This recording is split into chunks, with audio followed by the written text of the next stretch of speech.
ya Allah.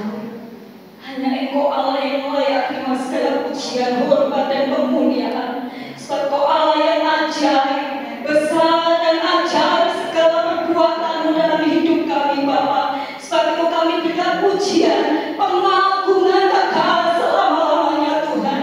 Terima kasih Tuhan, terima kasih. Engkau sangat-sangat baik buat kami Bapa. Inilah kami Tuhan, seluruh kehidupan kami bawa, kami persembahkan di mesbah-Mu Tuhan.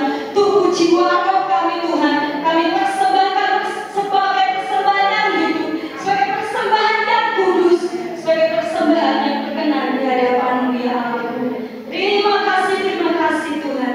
Engkau Allah yang layak kami tinggikan, kami agungkan. Terima kasih Bapa, di dalam nama Tuhan Yesus Kristus. Haleluya, haleluya, amin. Silakan duduk Bapak Ibu saudara Tuhan. Sungguh ajaib Allah kita, segala perbuatannya ajaib, kasihnya ajaib, ditunjukkannya kasihnya dalam kehidupan kita sampai hari ini. Besarkah Tuhan dan layaklah dipuji. Amin. Thank you.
hati aku, Tuhan. Dengan saya membuka berbakti di Tuhan. Haleluya.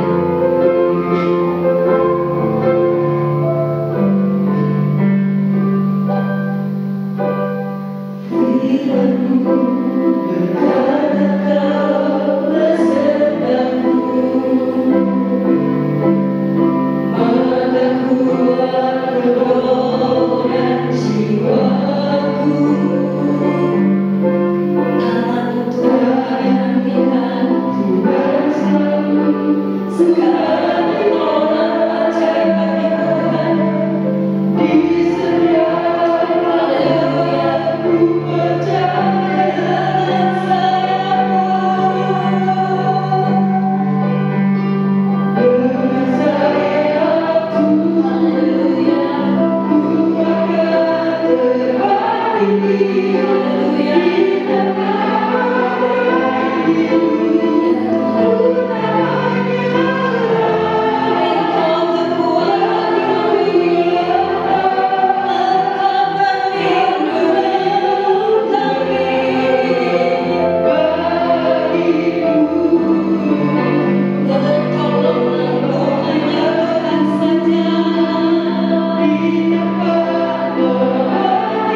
Haleluya, haleluya, haleluya, haleluya. Terima kasih Tuhan Yesus buat anugerah dan kasih-Mu. Engkau sudah nyatakan kepada kami sepanjang 1 minggu yang lalu. Kau pelihara kami dan kembali kami boleh dapat bersekutu dengan Dikau. Pada pagi ini kami menyadari semua karena anugerah dan kasih sayang-Mu bagi kehidupan kami. Sebab itu kami menyatakan bahwa pertolongan kami hanya datang daripada-Mu Tuhan.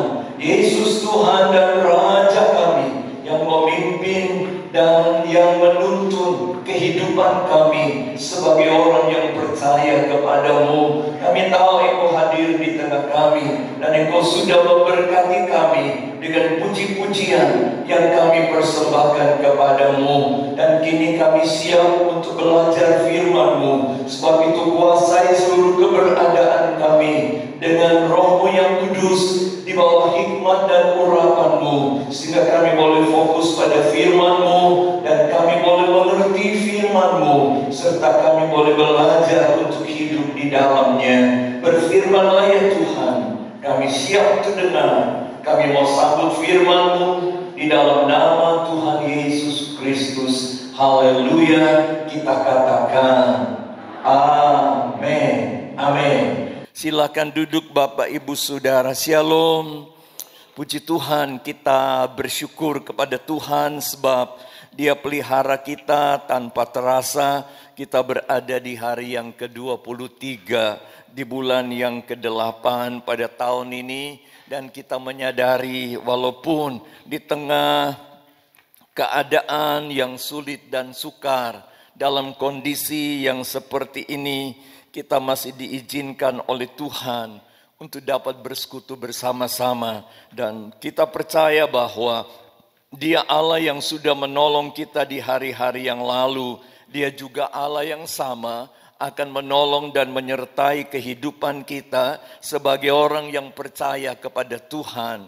Walaupun ya kita harus melewati badai, tofan dan gelombang datang menerpa di dalam hidup kita, kita percaya bahwa kita tidak sendiri. Amin. Tuhan bersama dengan kita dan Dia mampu dan sanggup untuk menolong kita semua dari segala badai, tofan dan gelombang.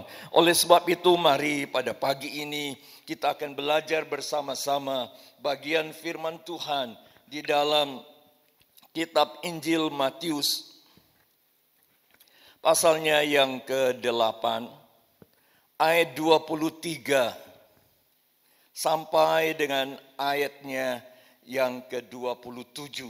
Kalau Bapak Ibu Saudara bisa lihat ya, di situ kurang 8 ya. Hanya ada Matius 23 sampai dengan 27. Tetapi kita membaca bersama ya. Bapak Ibu Saudara bisa perbaiki. Matius pasal 8 ayatnya yang ke-23 sampai dengan ayatnya yang ke-27 kita baca sama-sama. 2, 3. Lalu Yesus naik ke dalam perahu dan murid-muridnya pun mengikutinya. Sekonyong-konyong mengamuklah angin ribut di danau itu, sehingga perahu itu ditimbus gelombang, tetapi Yesus tidur. Maka datanglah murid-muridnya membangunkan Dia, katanya, Tuhan, tolonglah, kita binasa. Ia berkata kepada mereka, mengapa kamu takut, kamu yang kurang percaya? Lalu bangunlah Yesus menghardik angin dan danau itu. Maka danau itu menjadi teduh sekali. Dan heranlah orang-orang itu, katanya, orang apakah Dia ini? Sehingga angin dan danau pun taat kepadanya. Bapak Ibu Saudara, melalui pembacaan ini kita akan belajar firman Tuhan dengan satu tema. Mengapa Allah izinkan ada badai di dalam kehidupanmu? Mengapa Allah izinkan ada badai di dalam kehidupanmu? Bapak Ibu Saudara yang dikasihi Tuhan, kalau kita membaca bagian firman Tuhan ini, bagaimana peristiwa ini terjadi di Tasik Galilea atau Tasik Tiberias. Padahal Yesus yang menyuruh mereka pergi menyeberang ke seberang. Dan Yesus ada bersama-sama dengan murid-muridnya. Tapi firman Allah berkata, Yesus tidur di belakang daripada perahu itu.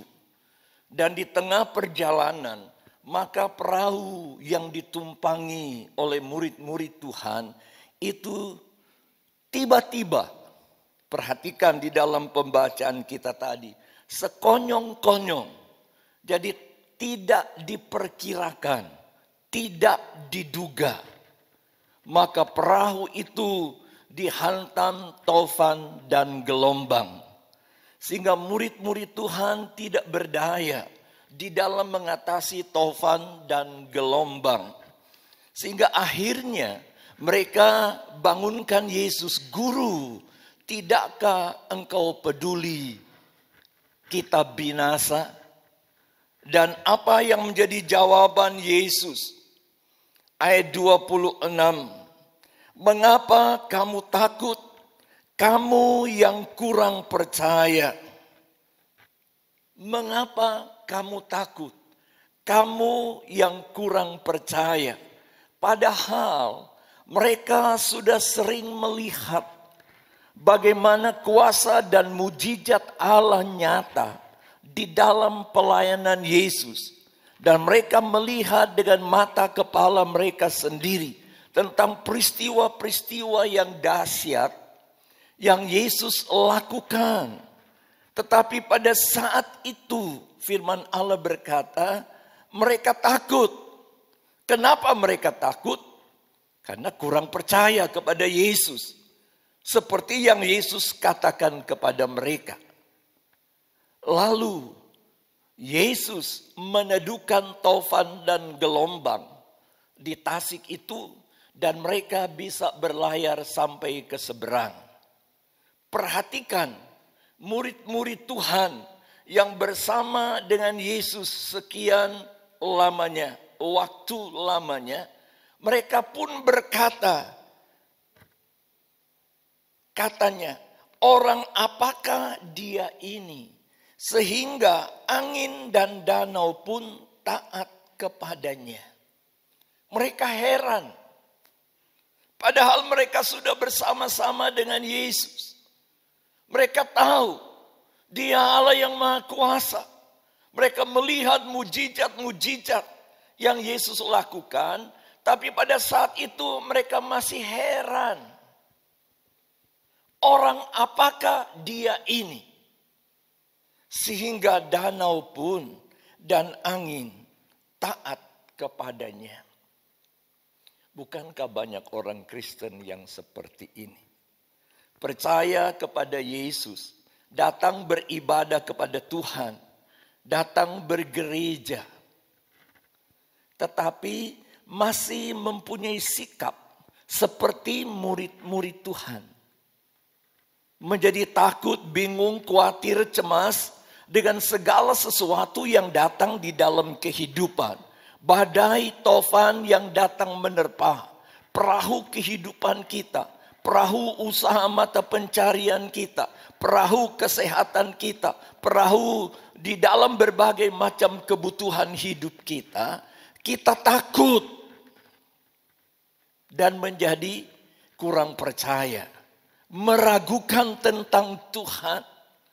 Nanti kalau kita melihat pertolongan Allah, baru kita berkata, luar biasa Tuhan kita. Bukankah begitu banyak orang Kristen seperti murid-murid Tuhan? Orang apakah dia ini? Sehingga danau dan taufan pun taat kepadanya. Pagi ini mari kita belajar dari peristiwa ini.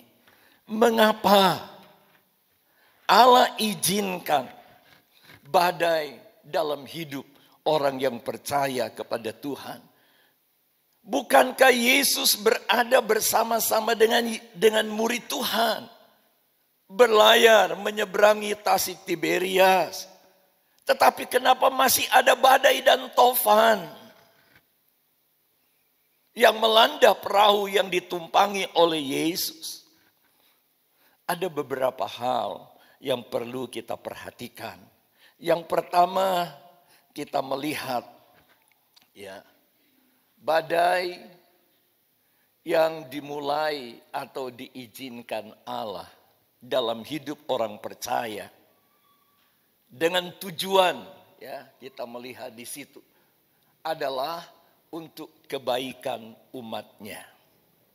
Perhatikan, badai yang datang di dalam hidup kita yang diizinkan oleh Allah jadi dan menerpa hidup kita adalah untuk kebaikan kita. Tujuannya, manfaatnya, faedahnya, gunanya bagi hidup orang percaya supaya kita itu introspeksi diri. Periksa kehidupan kita.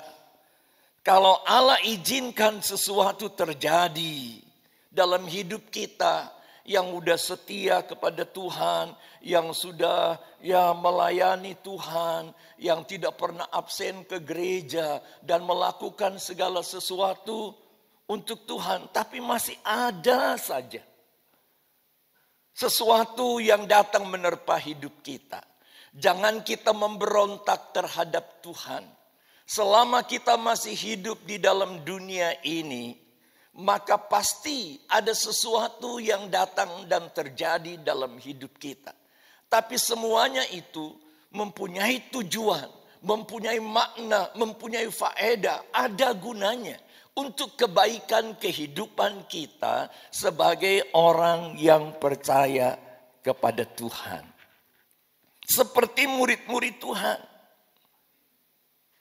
Badai itu datang menerpa perahu mereka, supaya mereka percaya sungguh kepada Tuhan bahwa mereka tidak akan binasa.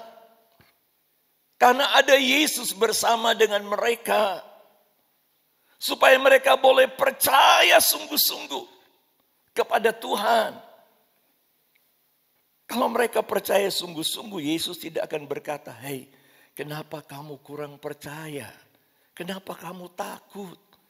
Kalau saya bisa simpulkan, ya mungkin Yesus berkata, "Aduh anak-anakku, aku bersama dengan kamu. Kok kamu takut?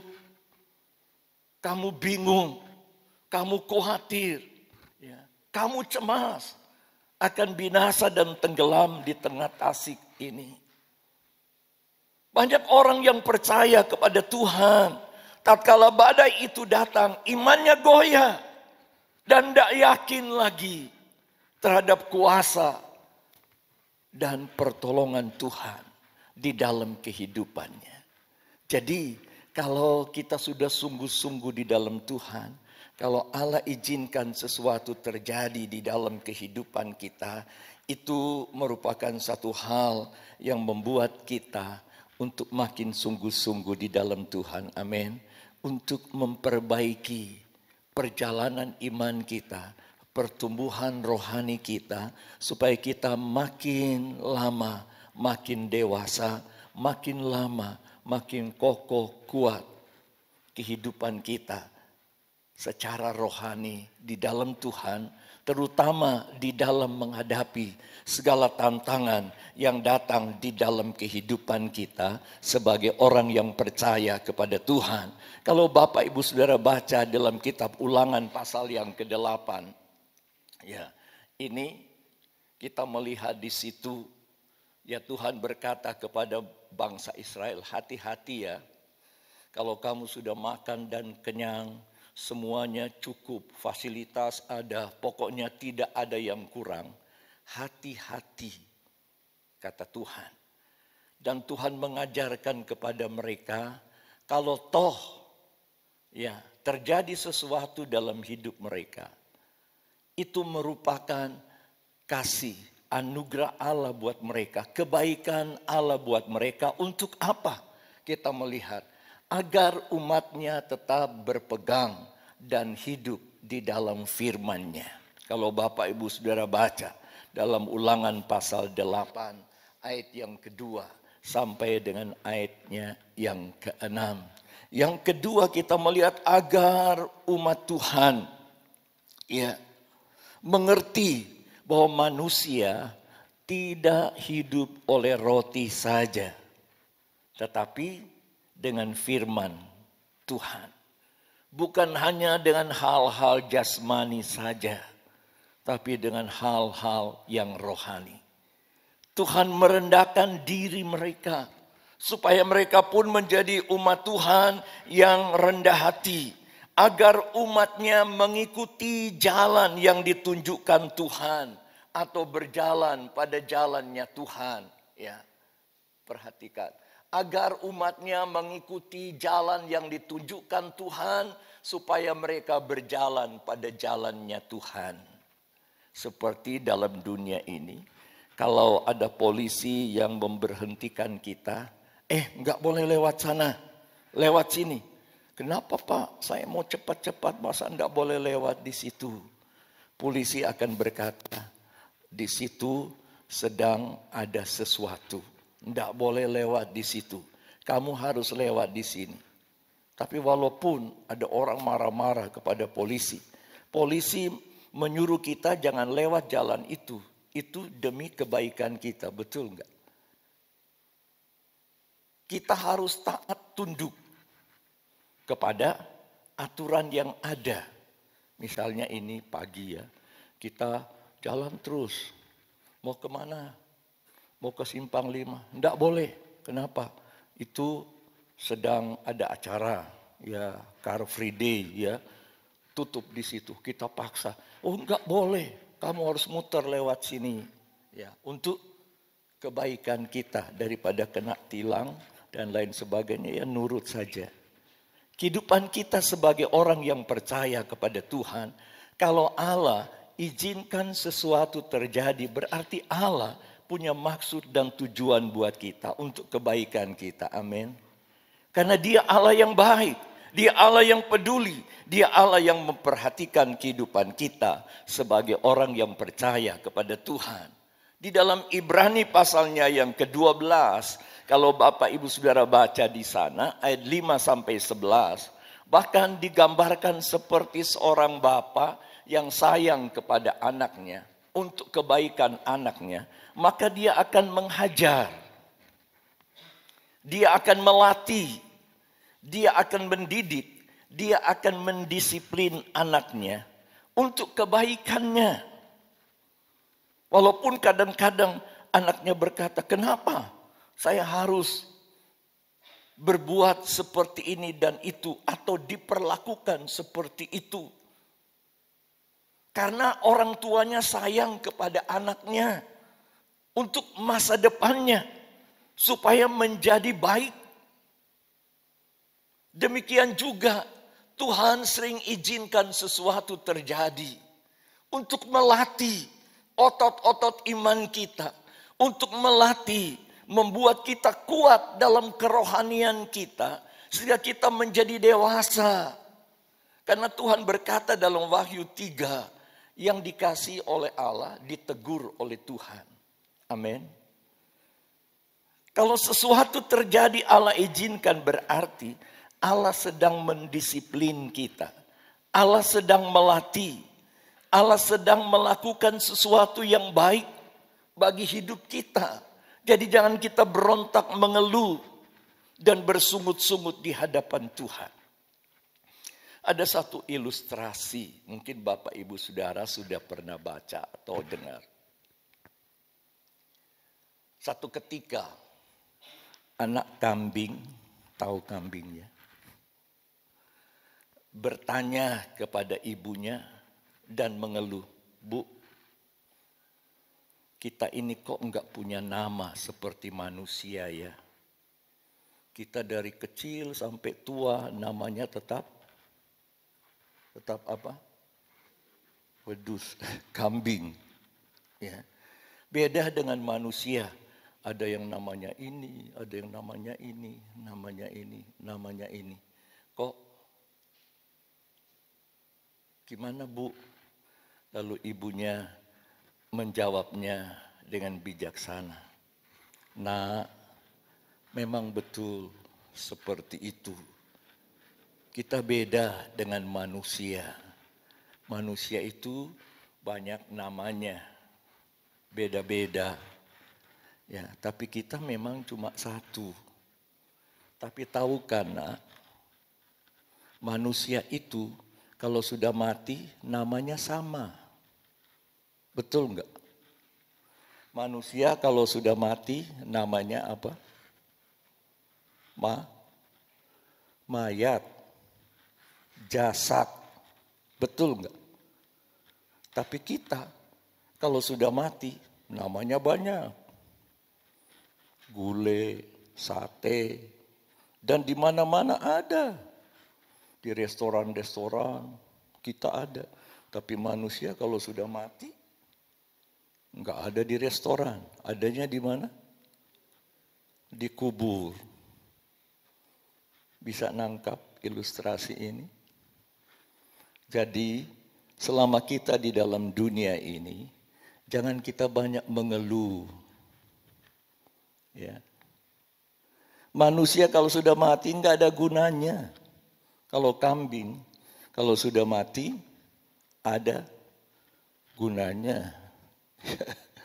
Ditaruh di mana-mana. Jadi kita sebagai orang yang percaya kepada Tuhan, kalau kita ingin dimuliakan Tuhan, menikmati kuasa Tuhan yang ajaib, jangan kita banyak mengeluh. Kok Tuhan, aku enggak seperti itu ya. Kok dia begini, diberkati Tuhan. Kok saya enggak? Padahal kami satu gereja, kami percaya kepada Tuhan. Kenapa aku hidupnya seperti ini? Tuhan akan memberikan jawaban. Nah, sekarang kau tidak mengerti, tapi kelak engkau akan mengerti. Wah, Tuhan punya tujuan yang indah. Tuhan punya tujuan yang baik dalam hidup kita. Walaupun kadang-kadang kita dicemeti. Walaupun kadang-kadang kita dilatih, didisiplin. Ada badai yang Tuhan izinkan terjadi dalam hidup kita. Sebagai orang yang percaya kepada Tuhan. Saya yakin dan percaya Allah mampu dan sanggup menolong kita. Kalau Dia yang melukai, Dia juga yang akan membebat. Kalau Tuhan yang memukul, Dia juga yang akan menyembuhkan saya dan saudara. Perhatikan di dalam pembacaan kita tadi.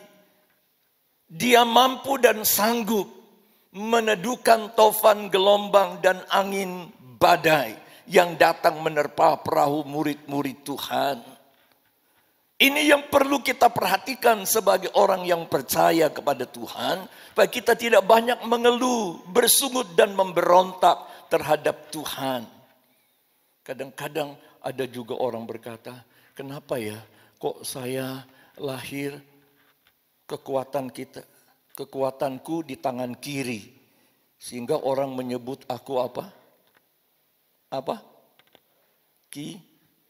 Kidal. Apa itu kidal? Ya. Kiri dari lahir. Mana lebih indah dengan tangan kanan? Kiri atau kanan? Sebutannya lebih enak mana? Kalau kidal kan kiri dari lahir. Kalau kanan, kadal. Tapi banyak orang yang mengeluh.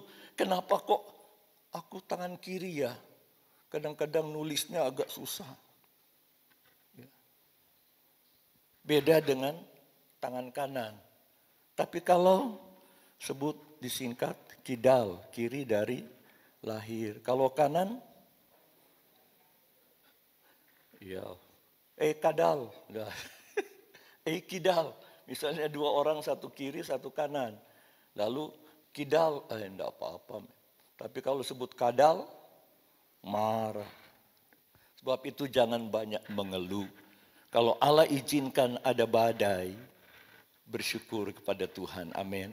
Pasti Dia mampu dan sanggup untuk menolong saya dan saudara. Yang kedua, badai yang diakibatkan oleh manusia itu sendiri. Ya. Badai yang diakibatkan oleh manusia itu sendiri.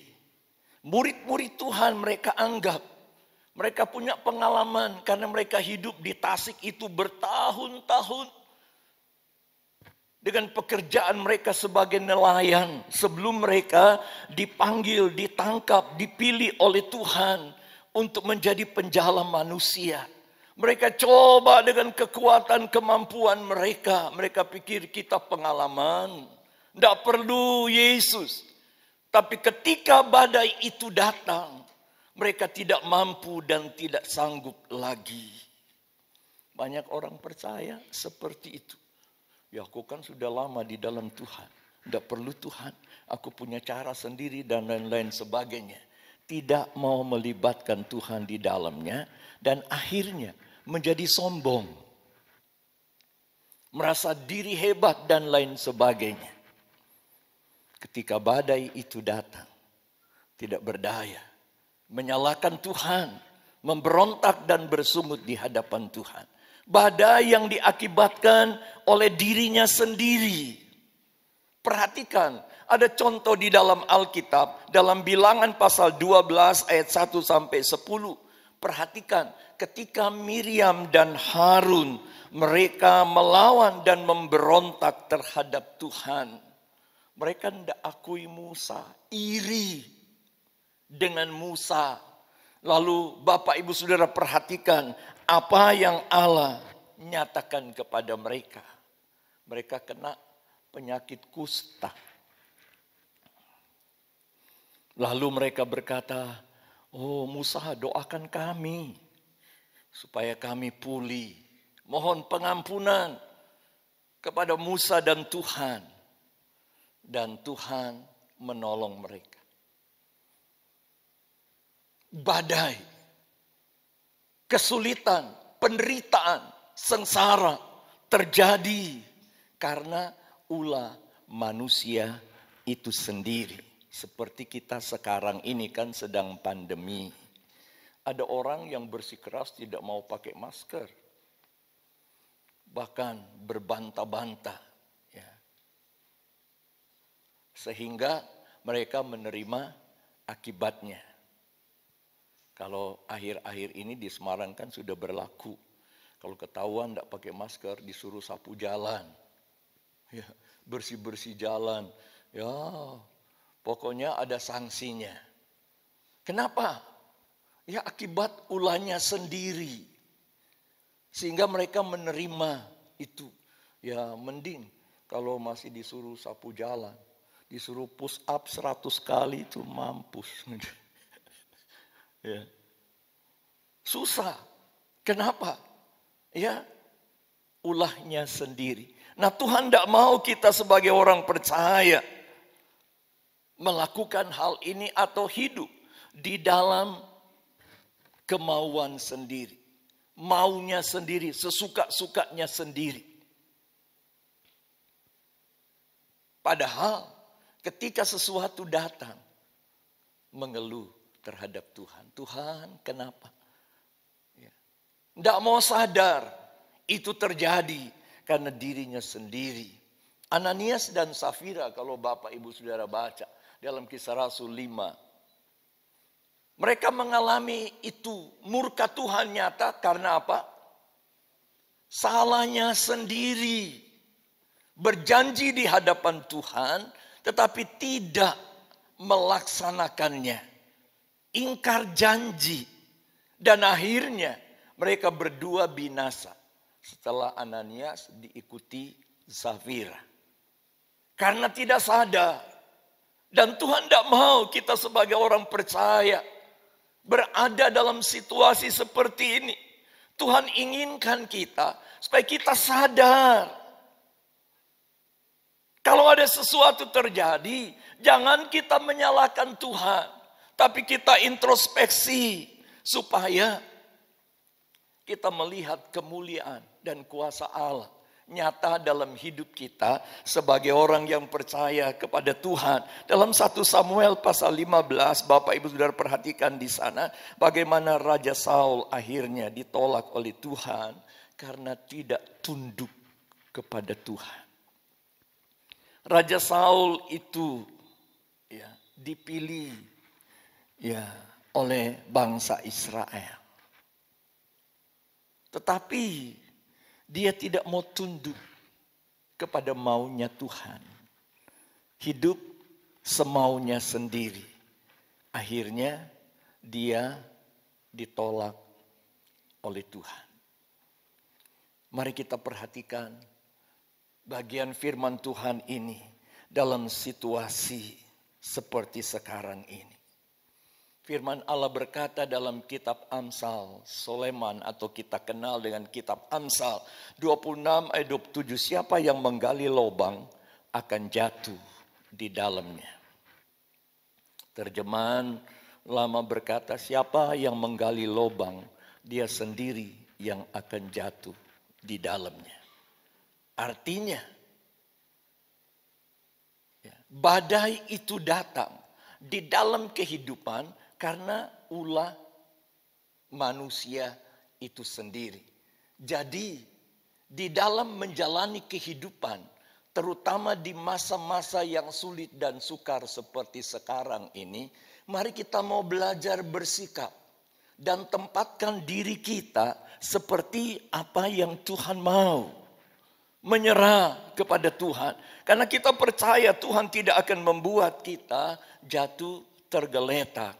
Dia akan menopang kehidupan saya dan saudara sebagai orang yang percaya kepada Tuhan. Yang ketiga, jenis badai yang datang dalam hidup kita. Yang ketiga, badai itu datang dari luar. Ya, saya catat di sini. Ya, karena pengaruh politik, ekonomi, penyakit, dan lain-lain. Ya, karena situasi politik menjadi negara tidak aman, jadi lingkungan tidak aman, dan lain-lain sebagainya. Ya. Karena situasi ekonomi yang tidak menentu, banyak orang percaya gugur dari iman, karena sesuap nasi, karena kebutuhan hidup, daripada aku mati konyol, melakukan sesuatu, mencuri, merampok, dan macam-macam. Ya. Badai yang diakibatkan oleh hal-hal yang seperti ini. Penyakit. Sekarang kita melihat, pemerintah berkata kalau mau sehat tinggal di rumah. Ya. Tapi banyak orang juga stres karena di rumah terus. Biasa pergi-pergi, di rumah stres. Ya, akhirnya penyakit datang. Ada masalah, ada persoalan, ada kesulitan, ada berbagai macam hal terjadi dalam hidup ini karena sesuatu yang datang dari luar. Dan ada banyak hal lagi karena peperangan, karena pemberontakan, dan lain-lain sebagainya. Membuat manusia itu hidup dalam tekanan, di dalam penderitaan, di dalam berbagai macam kesulitan. Nah, kalau kita diperhadapkan dengan hal yang seperti ini, bagaimana kita menyikapinya? Firman Allah mengajarkan kepada saya dan saudara, di dalam menyikapi badai kehidupan, baik yang diizinkan oleh Allah, ataupun yang terjadi karena ulah kita sendiri, ataupun yang datang dari luar, firman Allah mengajarkan saya dan saudara, jangan kita tinggalkan Tuhan. 2 Tawari pasal yang ke-15. Perhatikan ya, ayatnya yang kedua, jangan kita tinggalkan Tuhan. Kenapa? Firman Allah berkata dalam 2 Tawari itu, apabila kita bersama dengan Tuhan, Tuhan akan bersama dengan kita. Tapi kalau kita tinggalkan Tuhan, maka Tuhan pun akan meninggalkan kita. Kalau Bapak Ibu Saudara baca Yohanes pasal 15 tentang pokok anggur. Ya. Kalau kita tinggal di dalam Tuhan, kita akan berbuah. Tapi kalau kita tidak tinggal di dalam Tuhan, kita tidak bisa berbuat apa-apa, apalagi menghasilkan buah. Jadi dalam menghadapi badai-badai kehidupan, jangan kita lari dan tinggalkan Tuhan. Mari kita mau tetap tinggal dalam Tuhan, tetap setia, tetap mengikuti jalan-jalannya Tuhan, tetap percaya dengan sungguh-sungguh kepada Tuhan. Yang kedua, di dalam Mazmur 37 ayat 3 dan 5, tetap percaya pada Tuhan dan menyerahkan hidup kepada Tuhan. Tetap percaya pada Tuhan dan menyerahkan hidup pada Tuhan. Kalau kita percaya dan kita serahkan hidup kita kepada Tuhan, saya yakin dan percaya Tuhan akan melakukan bagiannya bagi kita. Amin. Seperti dalam dunia ini kalau kita bermasalah, aduh aku kok gak bisa. Ya, pakai pengacara, serahkan kepada pengacara. Biar dia yang mengatur semuanya, menyelesaikan masalah yang sedang kita hadapi, kita jalani pada saat ini. Tuhan lebih daripada pengacara. Dia Allah yang maha kuasa, yang dapat melakukan segala perkara. Dan tidak ada perkara yang mustahil bagi dia. Dia mampu dan sanggup menolong saya dan saudara. Dan kita melihat dalam Mazmur nomor 44 ayat 18 sampai 20. Jangan kita memberontak terhadap Tuhan. Tatkala badai kehidupan itu datang, jangan kita memberontak terhadap Tuhan. Kalau Bapak Ibu Saudara ingat dalam Mazmur nomor 44 ini tentang Bani Korah. Ketika mereka menghadapi suatu peristiwa, pergumulan dan tekanan dalam hidup mereka. Mereka berkata, kami seperti domba yang sedang dibawa kepada pembantaian. Karena namamu Tuhan. Kalau Bapak Ibu Saudara baca ayat 23 dan seterusnya. Tapi dalam ayat 18 sampai 20 mereka berkata, walaupun semuanya ini terjadi, kami diselimuti dengan berbagai macam masalah, berada di tempat serigala. Kami tidak akan membangkang. Kami tidak akan melupakan Tuhan. Kami tidak akan menyimpang. Kami tidak akan memberontak terhadap Tuhan. Ini yang perlu kita perhatikan. Walaupun ada banyak orang percaya kepada Tuhan, ketika masalah badai tofan datang menerpa hidup mereka, mereka memberontak terhadap Tuhan dan tidak lagi mau mengikuti jalannya Tuhan. Tidak lagi mau beribadah dan bersekutu dengan Tuhan. Tidak lagi mau setia kepada Tuhan. Malah lari dari Tuhan. Meninggalkan Tuhan. Dan hidup dalam pemberontakan, persungutan di hadapan Tuhan. Tuhan tidak mau saya dan saudara seperti itu. Oleh sebab itu, mari kita mau tetap setia kepada Tuhan. Kenapa? Dalam Roma 8 ayat 28. Karena ia turut bekerja di dalam segala hal untuk mendatangkan kebaikan buat kita sendiri. Amin. Dan kita akan berkata, oh aku cakap menanggung segala sesuatu di dalam Dia, bersama Dia yang memberikan kekuatan kepadaku. Amin. Mari Bapak Ibu Saudara, kita tundukkan kepala di hadapan Tuhan. Kita mau datang kepada Tuhan. Kita merenungkan kehidupan kita masing-masing. Dan kita serahkan segala masalah beban hidup kita kepada Tuhan.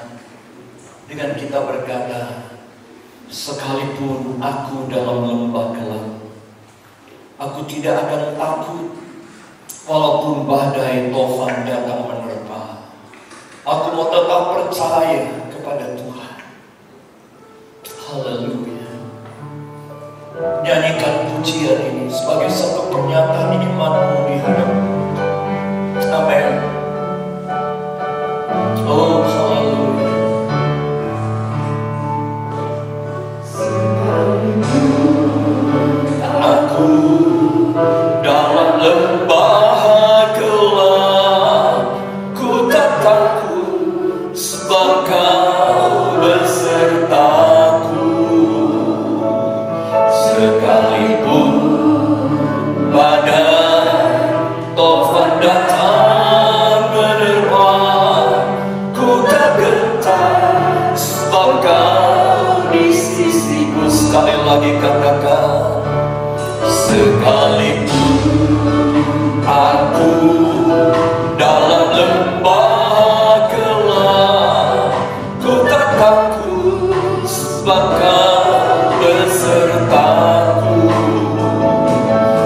sekalipun badai taufan datang menerpa, ku tak gentar sebab Kau di sisiku. Katakan, aku percaya Tuhan. Oh, aku percaya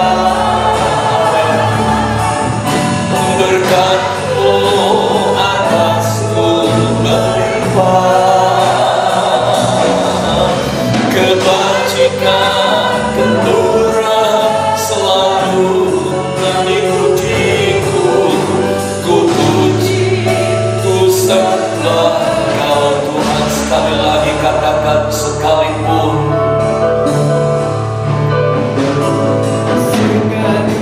Amin. Dalam lembah gelap ku tak takut sebab Kau besertaku. Katakan dengan iman. Amin. Taufan datang menerpa, ku tak gentar sebab Kau di sisiku. Mari berdiri bersama, katakan, oh, aku percaya berkat-Mu atasku melimpah. Oh, kebajikan kelurahan selalu mengikutiku. Ku puji, ku sembah Kau Tuhan. Katakan, aku percaya. Aku percaya berkat-Mu atasku melimpah. Oh, kebajikan kemurahan selalu mengikutiku.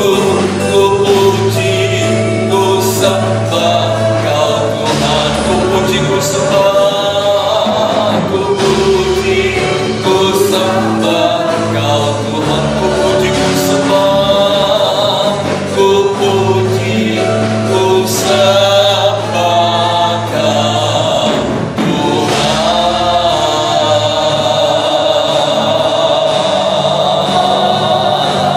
Oh, haleluya.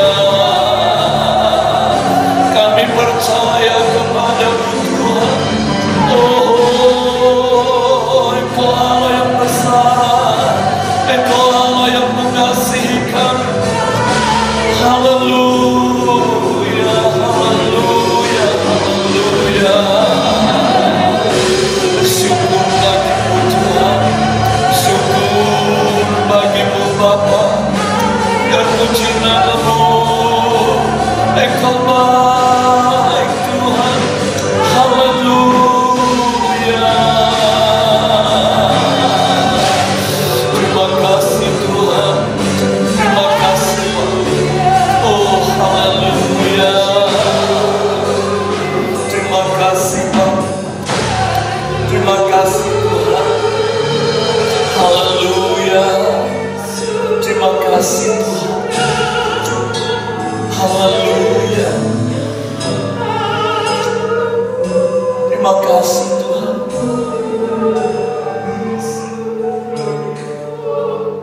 Engkau yang mengerti keberadaan kami Tuhan.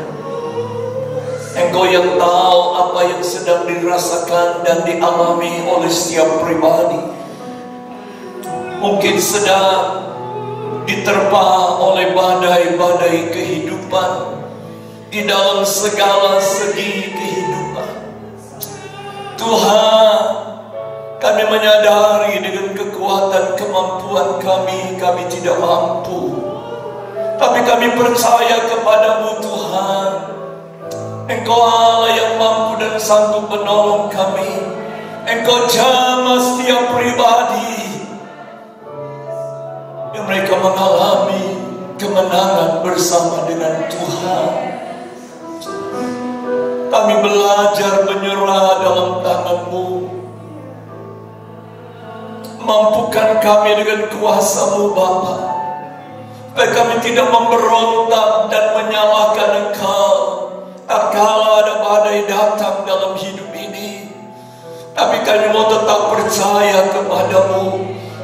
berjalan pada jalan-Mu, dan kami berpegang teguh kepada kebenaran firman-Mu. Kami belajar rendah hati di hadapan Tuhan, dan kami boleh melihat pertolongan-Mu nyata dalam kami, dan kami dimampukan oleh kuasa-Mu.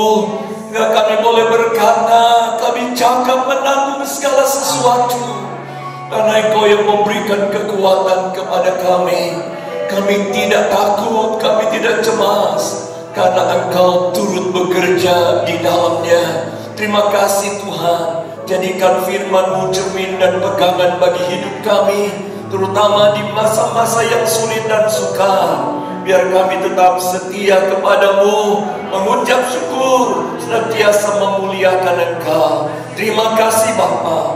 Dalam nama Yesus kami berdoa dan mengucap syukur. Haleluya kita katakan amin. Amin. Silakan duduk Bapak Ibu Saudara yang dikasihi Tuhan. Beberapa hal mungkin saya perlu sampaikan kepada Bapak Ibu Saudara, terutama dengan situasi kita pada saat-saat seperti ini. Tetap menjaga kesehatan masing-masing ya.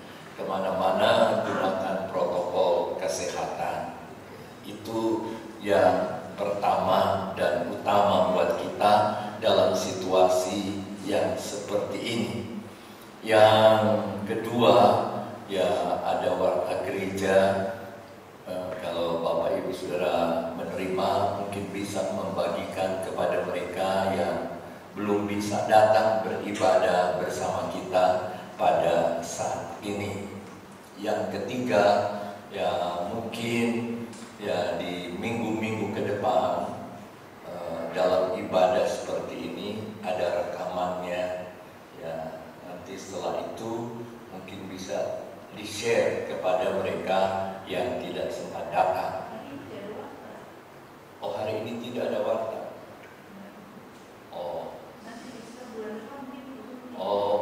Minggu kemarin ada, saya pikir ada, jadi nanti diperhatikan untuk hal ini. Kemudian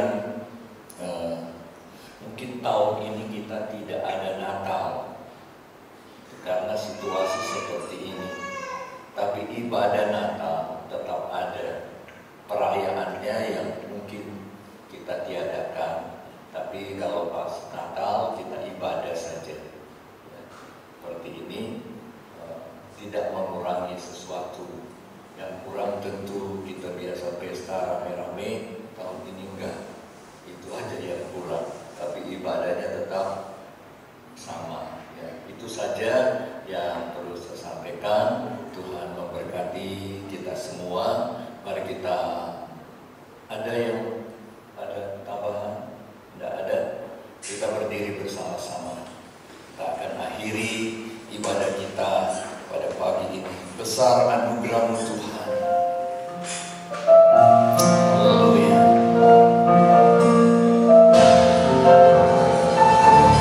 Amin. Haleluya. Besar anugerah-Mu, berlimpah kasih-Mu.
kami pagi ini. Engkau memberkati semua yang sudah melayani pekerjaan-Mu dalam segala bidang pelayanan. Berkati juga seluruh jemaat-Mu Tuhan. Kami berdoa untuk mereka yang belum bisa bersama kami. Oh Tuhan, Engkau terus teguhkan iman percaya mereka, sehingga mereka tetap teguh dalam iman, mereka tetap menyerah kepadamu, berpegang teguh kepada kebenaran firman-Mu, dan mereka boleh hidup di dalam Engkau. Memberkati hidup mereka. Kami berdoa untuk mereka yang sakit, yang lanjut usia. Tuhan, mari tolong mereka. Untuk Ibu Nur kami serahkan, Ibu Kastama, Bapak Ibu Harjo Yakub, menyerahkan Bapak Yapi, Bapak Tabrani. Oh, kami berdoa untuk mereka yang lain yang hamba tidak dapat menyebutkan nama mereka. Ibu kami, Tuhan lawat mereka. Tuhan jamah Ibu Evi dalam nama Yesus Tuhan. Mereka mengalami mujizat dan pertolongan Tuhan. Mereka mendapatkan kekuatan baru di dalam Engkau, dan nama Tuhan dipuji dan dimuliakan. Berdoa untuk pemerintah negara dan bangsa kami Indonesia dalam menghadapi tantangan yang begitu berat dan rumit pada saat ini. Hikmat-Mu atas mereka, karena kami tahu mereka adalah hamba-hamba-Mu di bidang pemerintahan, baik Bapak Presiden, Wakil Presiden, Kabinet Indonesia Maju, lembaga-lembaga negara, ketiga angkatan bersenjata dan kepolisian, dari pusat sampai daerah. Satukan hati mereka. Oh, biar mereka bergandengan tangan. Oh Tuhan, sehati untuk menanggulangi semua masalah di negeri ini, sehingga bangsa kami boleh dipulihkan dalam segala sektor kehidupan, ekonomi, keuangan. Oh, dalam bidang politik, keamanan, semuanya Tuhan boleh pulih seperti sedia kala, sehingga kami boleh melihat keadaan normal, dan rakyat bangsa Indonesia boleh hidup dengan tenang, tentram di negeri tercinta ini oleh karena pertolongan dan anugerah Tuhan. Kalau umat-Mu nanti akan membawa persembahan mereka, Tuhan sucikan dalam bentuk apapun Tuhan. Engkau balaskan mereka sesuai dengan janji dalam firman-Mu, biar nama Tuhan dipuji dan dimuliakan. Dan kalau nanti kami akan pulang tinggalkan tempat ini, mohon pimpinan penyertaan-Mu dimanapun kami pergi dan berada. Kami selalu dalam naungan kasih dan anugerah-Mu. Dan sekarang Bapak Ibu Saudara yang dikasih Tuhan, mari kita mau terima berkat dari Tuhan. Diberkatilah oleh Tuhan rumah tanggamu. Diberkatilah pekerjaan, usaha, mata pencarian dan pelayananmu. Diberkatilah oleh Tuhan pendidikan, cita-cita dan masa depan anak cucumu. Diberkatilah oleh Tuhan kesehatan tubuhmu. Dan di dalam segala hal Tuhan Yesus memberkati. Sebab itu saudara, terimalah dan pulanglah dengan membawa berkat dan anugerah serta kasih dan rahmat daripada Allah Bapa, damai sejahtera, cinta kasih Tuhan Yesus Kristus di dalam persekutuan Roh-Nya yang kudus menyertai, memimpin dan menolong, bahkan terus menyinari jalan-jalan hidupmu dengan terang dan sinar kemuliaan-Nya, mulai sekarang ini sampai Maranatha, Tuhan Yesus datang kembali pada kedua kalinya. Haleluya. Yang percaya dan diberkati Tuhan, dengan iman kita katakan amin.